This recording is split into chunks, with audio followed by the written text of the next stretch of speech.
Hi dudes, this is RD Madan. Karur தமிழ்நாட்டில் அதிகம் அறியப்படாத அதிகம் பேசப்படாத ஒரு மாவட்டம். ஆனால் இன்றைக்கி தமிழ்நாடு அதை தாண்டி இந்தியா தாண்டி உலகம் ஃபுல்லாகவே மிகப்பெரிய அதிர்வலை ஏற்படுத்தியிருக்கு. எல்லாத்துக்குமே தெரிஞ்சது தான் 40 உயிர். ஸோ இந்த 40 உயிர் இழந்திருக்கிறது அப்படின்றது வந்து ஒரு பெரிய பேரிடர்லையோ இல்லை பெரிய ஆக்சிடென்ட்லேயோ இல்லை பெரிய சுனாமி அந்த மாதிரி வந்து இழந்திருந்தா அது வேறு. ஆனால் இந்த க்ரௌட் அதிகமாக சேர்ந்து இழக்கிறதுன்றது இது ஃபஸ்ட் டைம் கிடையாது, நிறைய டைம் நடந்திருக்குது. ஆனால் அந்த மாதிரி எதிர்பார்த்து இந்த மாதிரி உயிர் இழப்பும் நடைபெறும் தெரிஞ்சுமே இந்த மாதிரி உயிரிழப்புகள் வந்திருக்கிறது தான் மிகப்பெரிய வருத்தமாக இருக்கக்கூடியது. எஸ்பெஷலி பார்த்தீங்கன்னா இந்த வருஷத்தோட ஸ்டார்டிங்கில் கும்பமேளா நடந்துச்சு உத்தரப்பிரதேசத்தில். அதுக்கு வந்து பல லட்சக்கணக்கான பேர் வந்து எல்லா ஊர்லேருந்து வந்து கலந்துருந்தாங்க. அந்த டைமில் நீங்கள் பார்த்தீங்கன்னா தெரிஞ்சிருக்கும், ஒரு 30 பேர்த்துக்கிட்ட இறந்தாங்க. அதில் என்ன சோகம்னா, அந்த கும்பமேளாவுக்கு போகிறதுக்காக டெல்லியில் வெயிட் பண்ணிட்டு இருந்த மக்கள் கூட்ட நெரிசலில் சிக்கி ஒரு 17 பேர் இறந்தாங்க. ஸோ இந்த மாதிரி வந்து க்ரௌட் அதிகமாக சேர்றப்ப இறக்குறதுன்றது நம்ம நாட்டில் வந்து ஃபஸ்ட் டைம் கிடையாது. அதே தான் இப்போது ஆர்சிபி ஜூன் மாதம் ஆர்சிபி வந்து ஐபிஎல் வின் பண்ணாங்க. வின் பண்ண அடுத்த நாளே அதை வந்து அந்த ஒட்டுமொத்த ஸ்டேட்டே தன்னோட வெற்றியாக எடுத்து வந்து கொண்டாட ஆரம்பிச்சிட்டாங்க. அட்லீஸ்ட் அந்த வின் பண்ணுறாங்க, ஒரு 1 வீக் டைம் எடுத்து அதுக்கப்புறம் செலிப்ரேட் பண்ணியிருந்தா கூட அந்த அளவுக்கு இருந்திருக்காது. 18 வருஷம் கழிச்சு வின் பண்ணுற அந்த மக்கள் எல்லாமே ஒரு வைபிள் இருக்கிறப்ப அப்படியே கூப்பிட்டு போய் சின்னசாமி ஸ்டேடியத்தில் வச்சு ஒரு ஃபங்க்ஷன் வைக்கிறப்ப அதில் கிட்டத்தட்ட ஒரு 11 பேர் இறந்துட்டாங்க.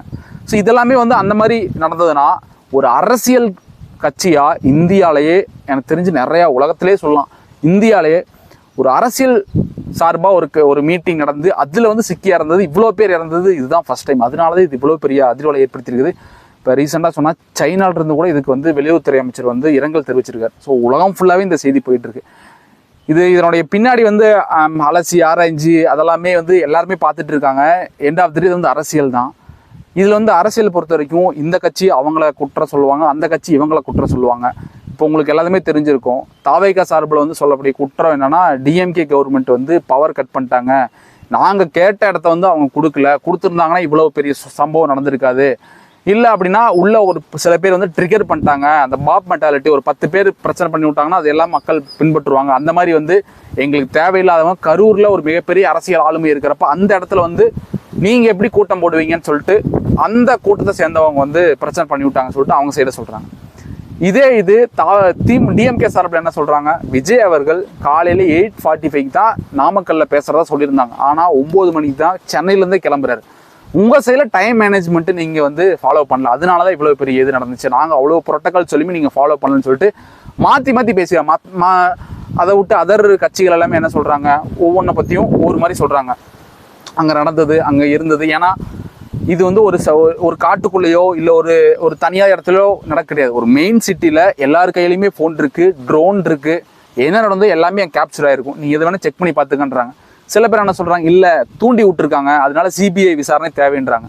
ஸோ இந்த அரசியல் எல்லாமே போயிட்டு இருக்கிறப்போ 3 மணிக்கு கிட்டத்தட்ட பர்மிஷன் கேட்டு வந்திருக்காங்க. மக்கள் எல்லாமே 3 மணிக்கே உள்ளே கூட்டிட்டாங்க. நான் என்ன சொல்கிறேன்னா, நீங்கள் போகிறீங்கல்ல, ஸோ இதில் வந்து இழப்புன்னு பார்த்தீங்கன்னா எந்த கட்சிக்குமே பெருசாக எதுவுமே கிடையாது.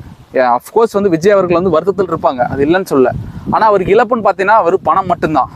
டிஎம்கேக்கு வருத்தத்தில் கவர்மெண்ட்டு ஆளும் கட்சி வருத்தத்தில் இருப்பாங்க. ஆனால் போய் நின்று மக்கள் பார்த்தீங்களா, ஏன்னா 3 மணிக்கு போகிறீங்க அப்படின்றப்போ காலையிலேருந்தே அங்கே நின்றுட்டுருக்கிறீங்க. 3 மணிக்கு விஜய் வரதா சொல்லிட்டு ஒரு 7 மணி போல் தான் வராரு. அவ்வளோ நேரம் வெயிட் பண்ணி பார்க்க வேண்டிய அவசியம் என்ன, அதுதான் கேட்குறேன். ஏன்னா எதை வேணால் ஈடு பண்ணிடலாம். இப்போ தாவேக்காக வந்து கட்சி நிர்வாகிகள் 40 பேர் இல்லையா, அதுக்கு இன்னொரு பர்சன் வந்து ரீப்ளேஸ்மெண்ட் பண்ண முடியும். இல்லையா டிஎம்கேல வந்து ஒரு கட்சியில் வந்து அந்த மாவட்ட செயலாளர் இல்லையா, ரீப்ளேஸ் பண்ண முடியும். ஆனால் அங்கே போய் நின்ற மக்களுக்கு நம்ம ஃபேமிலிக்கு யார் ரீப்ளேஸ்மெண்ட் பண்ண முடியும்? ஒருத்தர் இறந்துட்டாங்க அப்படின்றப்போ, ஒரு அப்பா இறந்துட்டாங்கன்னா அந்த குடும்பத்துக்கு பணம் கொடுத்துடலாம், ஆனால் அந்த பாதுகாப்பையும் அந்த ஒரு அன்பையும் வேற யார் கொடுப்பா? தான் குடும்பத்தில் ஒரு மகன் இறந்துட்டான் அப்படின்னா அடுத்த தலைமுறையாக கிடையாது, நீ எவ்வளோ காசு வச்சும் என்ன பிரயோஜனம்? அந்த மாதிரி இருக்கிறப்போ எஸ்பெஷலி வந்து இப்போ ரீசெண்டாக ஒரு 6 to 7 months முன்னாடி ஏர்ஃபோர்ஸ் நடத்துனாங்க சென்னையில். நானும் அங்கே போயிருந்தேன். அந்த க்ரௌடில் வந்து பார்த்தீங்கன்னா அவ்வளோ க்ரௌட். ஏன்னா அதுக்கான ப்ரொமோஷன் பயங்கரமாக பண்ணியிருந்தாங்க. இந்தியாவிலேயே இது வந்து ஏர்ஃபோர்ஸை பயங்கரமாக நடத்த போகிறாங்க அப்படி இப்படின்ட்டு. ஆனால் அங்கே என்னென்னா நடுக்கடலில் ஒரு ஷிப் நிற்குது, அங்கேருந்து ஏர் பறக்க விடுறாங்க, பிளேன்ஸ் எல்லாமே பறக்குறாங்க. அது நீங்கள் எங்கேருந்து பார்த்தாலுமே தெரியும், மெரினா பீச்லேருந்து பார்த்தாலும் தெரியும், சேப்பாக்கிலேருந்து பார்த்தாலும் தெரியும், நீங்கள் அவுட்டர்லேருந்து பார்த்தாலும் மேலே பார்த்தா தெரியதான் போகுது. ஆனால் அது கிட்ட போய் பார்க்கணும் அப்படின்னு சொல்லிட்டு அவ்வளோ க்ரௌடு வருது. மெரினா பீச் தெரியும், அவ்வளோ பெரிய பீச்சு. அந்த அவ்வளோ பெரிய பீச்சில் உள்ளே போகிற என்ட்ரன்ஸ் தான் பிரச்சனை. உள்ளே போயிட்டாங்க, வெளியே வர முடியல. அந்த சின்ன அந்த மெரினா பீச்சுக்கும் சேப்பாக்கும் அந்த நடுவில் கேப்பில் தான் அவ்வளோ க்ரௌட் அந்த இடத்துல மாட்டி கிட்டத்தட்ட 5 பேர் வந்து பலியானாங்க. ஸோ அந்த மாதிரி இந்த கரூரில் நடந்த சம்பவத்தில் வந்து இவ்வளோ பேர் மாட்டி பலியானாலுமே ரெண்டாவது இழப்புன்றது வந்து அந்த ஃபேமிலிக்காக மட்டும்தான்.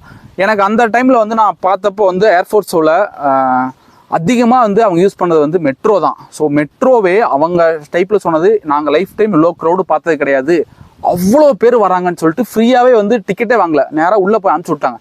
அங்கே 1 வயசு குழந்தை 2 வயசு குழந்தையில தூக்கிட்டு வந்துட்டு இருந்தாங்க. நார்மலாக வந்து ஒரு குழந்தைய வச்சுட்டு போனோம்னா நம்ம வந்து என்ன பண்ணுவோம், குழந்தை வச்சுருக்கான்ப்பா கொஞ்சம் பார்த்து அவனை அனுப்பிச்சி விடும்பாங்க. ஆனால் அந்த க்ரௌடில் நான் நிறையா அப்சர்வ் பண்ணது என்னென்னா, யாருமே எதுவுமே, ஏன்னா அவன் லைஃபே அங்கே வந்து ட்ராஜடியாக இருக்கிறப்ப குழந்தைய வச்சது எவன் பார்ப்பான், குழந்தை எதுக்கு கூப்பிட்டு வந்தீங்கன்னு சொல்லுறது எல்லாமே திட்டிட்டு, எந்த குழந்தை யாருமே பார்க்க, எல்லாம் தள்ளி விட்டு எல்லாம் அடிச்சு பிடிச்சி வெளியே வராங்க, மூச்சு தண்ணுறது. அதே சமயம் தான் இங்கேயும் 1 வயசு குழந்தையாகட்டும் 2 வயசு குழந்தையாகட்டும், எஸ்பெஷலி கோட்டையில் லீவ் வந்துருச்சு, சாட்டர்டே எண்டு வேறு. கரூர்ன்றது வந்து ஒரு மிகப்பெரிய கிராமம். ஸோ அங்கே வந்து ஒரு பெரிய நடிகர் வராருன்னா அவ்வளோ கூட்டம் மக்கள் எல்லாமே வரதான் செய்வாங்க. பட் நடிகரை வந்து நீங்கள் பார்க்கணுன்றப்ப ஒரு 5 நிமிஷம் சந்தோஷம், ஒன்ஸ் இழந்துட்டீங்க அப்படின்றப்ப, லைஃப் இழந்துட்டேன்றப்ப அது லைஃப் டைம் உங்களுக்கு வந்து வாழ்நாள் ஃபுல்லாகவே வருத்தமாக தான் இருக்கும். வருத்தம் தாண்டி வந்து வேதனையாக தான் இருக்கும். ஸோ இதனால் இந்த க்ரௌட் மேனேஜ்மெண்ட் பொறுத்த வரைக்கும் நிறைய பேர் ஒவ்வொரு சட்டம் கொண்டு வந்துட்டு இருக்காங்க. இப்போ லாஸ்ட்டாக ஒருத்தர் கூட சொல்லியிருந்தாரு, எந்த அரசியல் கட்சி நடத்துகிறவங்களோ அவங்க வந்து ஒரு அமௌண்ட் டெபாசிட் பண்ணிடணும், 1 கோடி 2 கோடியோ இழப்பீடு வந்துச்சுன்னா கவர்மெண்ட் சார்பில் தரக்கூடாது, அந்த அரசியல் கட்சி சார்பில் தான் அந்த அமௌண்ட் கொடுக்கணும் அப்படின்னு இருக்கிறப்ப அவங்க இன்னும் கொஞ்சம் கேர்ஃபுல்லாக இருந்திருப்பாங்கன்னு தான் சொல்லுவாங்க. ஏன்னா நான் அப்சர்வ் பண்ண வரைக்கும் அதுதான், இந்த அரசியல் மாடல் நடத்துகிறாங்கன்றப்ப அதுக்கான பிளேஸு 10,000 பேர் வருவாங்கன்றப்ப அந்த இடத்துல ஒரு 30,000 50,000 பேர் கூட வரட்டுமே, வர்றவங்களுக்கு என்ன பாதுகாப்பு, எதுவுமே கிடையாது. இது எப்படின்னா அந்த நகை திறப்பு விழா, கடை திறப்பு விழாக்கெல்லாம் ஆக்ட்ரஸ் வருவாங்க, அது ஒரு 10 நிமிஷம் வேலை தான், வருவாங்க பார்ப்பாங்க, நகையை கடை திறந்து வச்சுட்டு கிளம்பிடுவாங்க. அந்த க்ரௌடெல்லாம் யாரும் மேனேஜ் பண்ண மாட்டாங்க, ஏன்னா 10 நிமிஷம் தான். பட் இங்கே அப்படி கிடையாது. நம்மளுக்கு பின்னாடி ஒரு அரசியல் கட்சியாக வரப்போகுதுன்றப்போ இதை வந்து வெறும் ஒரு ரேலி மாதிரியோ ரோட் ஷோ மாதிரியோ நடத்ததை தாண்டி கொஞ்சம் இன்னும் கொஞ்சம் கேர்ஃபுல்லாக இருந்திருக்கணும். எஸ்பெஷலி வந்து விஜய் அவர்களுக்கு வந்து இந்த ஏரியா பற்றி எதுவுமே தெரியாது. இங்கே இருக்கிற மக்கள், இங்கே இருக்கிற நிர்வாகிகள் பண்ணியிருந்தா இன்னும் கொஞ்சம் இந்த உயிரிழப்பு வந்து தடுத்துருக்கலாம். எண்ட் ஆஃப் தி டே அவங்க வந்து பணம் இழப்பீட்டாகட்டும், இல்லை வந்து பொருட்கள் சேதமடையட்டும், உயிரிழப்புன்றது வந்து இதுக்கப்புறம் ஏற்படக்கூடாது. அதுக்காக தான் நிறைய ஆணை வச்சுருக்காங்க சென்ட்ரல் கவர்மெண்ட்டு, எல்லாருமே உள்ளே வந்து இப்போ இறங்கிட்டு இருக்கிறாங்க. ஸோ என்ன இறங்கினாலே போன உயிர் திரும்பி வராது. இதுக்கப்புறம் இந்த மாதிரி நடக்கக்கூடாது அப்படின்னா அதுக்கு ஒரே வழி ப்ரீ பிளானிங் தான். அண்ட் எண்ட் ஆஃப் தி டே நம்ம லைஃபோட ரெஸ்பான்சிபிலிட்டி நம்ம கையில் தான் இருக்குது. நீங்கள் யாரையுமே ப்ளேம் பண்ணுறது எண்ட் ஆஃப் தி டே எந்த அர்த்தமும் கிடையாது. நம்ம போகிறோம் அப்படின்னா கரெக்டான டைமில் நம்ம தண்ணி என்ன வேணுமோ நம்ம எடுத்துகிட்டு போய்க்கணும். நமக்கு அந்த இடத்துல சேஃப் இல்லைன்னு தெரிஞ்சுதுன்னா நம்ம குழந்தையோட உயிரை விட நமக்கு எதுவுமே முக்கியம் கிடையாது. நம்ம அந்த இடத்துல அவாய்ட் பண்ணிடலாம், லைவில் இருக்குது, டிவியில் பார்க்கலாம். பட் ஒரு சினிமா பிரபலத்துக்காக போய் உயிரிழந்திருக்காங்கன்றத எங்கள் மிகப்பெரிய வருத்தமே. ஸோ இதெல்லாமே இந்த கிரேஸ் இதெல்லாமே கொஞ்ச நாளைக்கு தான், லைஃப் லாங் எல்லாம் வரப்போ கிடையாது. விஜய் சாரோட நீங்கள் 1 மந்த் பழகிட்டீங்கன்னா விஜய் சார் தானன்ற மாதிரி ஆயிரும். அதுதான் ஹியூமன் நேச்சர். அதனால இந்த மாதிரி அற்ப விஷயத்துக்காக நம்ம உயிர் விழக்கூடாது அப்படின்றதான் இது மட்டும் இல்லை, இதுக்கப்புறமா வந்து நம்ம கற்றுக்க வேண்டிய ஒரு மிகப்பெரிய பாடமே அதுதான். ஸோ நம்ம லைஃபு, நம்ம ஃபேமிலி லைஃப்பை தவிர இந்த உலகத்தில் எதுவுமே முக்கியம் கிடையாது. அதுக்கப்புறம் தான் அரசியல் மற்ற எல்லாமே. ஸோ இது என்னோட கருத்து, நான் சும்மா ஷேர் பண்ணலாம்னு தான் இருந்துச்சு. தேங்க்யூ. பார்ப்போம் இதுக்கப்புறம் விஜய் இப்போ வந்து ஒரு வெளியே வீடியோ கொடுத்துருக்காங்க அண்டு ஆணையம் அமைச்சிருக்கிறாங்க. ஏன்னா எலெக்ஷன் இன்னும் 6 மந்த் தான் இருக்குது. End of the day politics கண்டிப்பாக பாலிடிக்ஸ் பண்ணுவாங்க. இதை வச்சு இன்னொரு 6 மாதம் பார்ப்போம் எப்படி போகுதுன்னு சொல்லிட்டு. தேங்க்யூ.